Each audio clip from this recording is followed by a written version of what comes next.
আমি অনেকবার তওবা করেছি, প্রত্যেকবারই ভঙ্গ হয়েছে, তাহলে কি আমি মুনাফিক হয়ে গেছি? না ভাই, তওবা হওয়ার পর তওবা ভেঙে যাওয়াটা অস্বাভাবিক নয়। আপনারা খুশি হবেন শুনে, আমাদের রব আল্লাহ রাব্বুল আলামিনের একটা গুণবাচক নাম হলো তাওয়াব। কি নাম ভাই? তাওয়াবের মানে জানেন? আল্লাহু আকবার।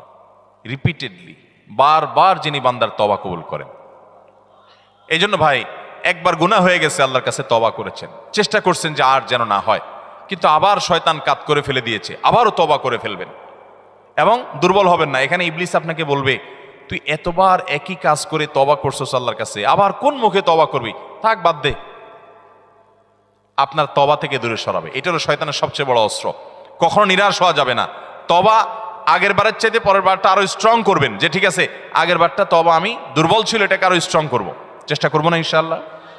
তাহলে তওবা বারবার করতে হবে, বারবার করতে হবে। ভেঙে গেলে আরো শক্ত হার্ডলি তওবা করতে হবে, নিজের প্রতি নিজে শাসন চালাতে হবে। এভাবে ইনশাআল্লাহ সামনে আগাইতে হবে।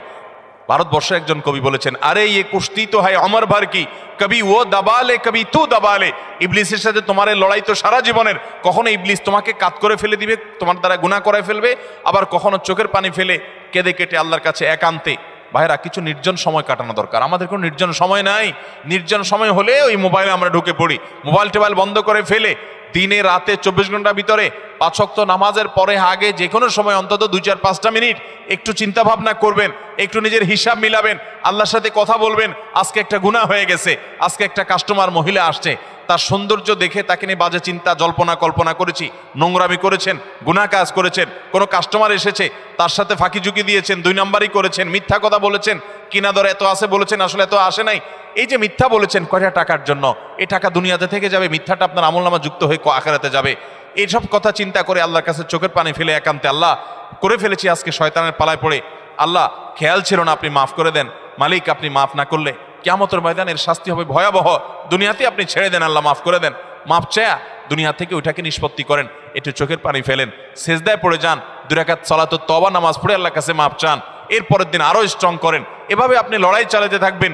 আরে এই কুস্তি তো হয় অমর ভর কি, কবি ও দাবালে কবি তু দাবালে। শয়তান গুনাহ কমা আপনার দ্বারা করায় সে জিতে যাবে, আর আপনি তওবা করে চোখের পানি ফেলে গুনাহ মাফ করিয়ে তারপরে আপনি শয়তানের উপরে জিতে যাবেন। তওবা করতে থাকবো তো ইনশাআল্লাহ। তওবা করতে কখনো ক্লান্ত হবেন, তওবা অব্যাহত রাখবেন, অনবরত রাখবেন। দুনিয়াতে কোনো ফেরেশতা মানুষ নাই, সবাই গুনাহ করে।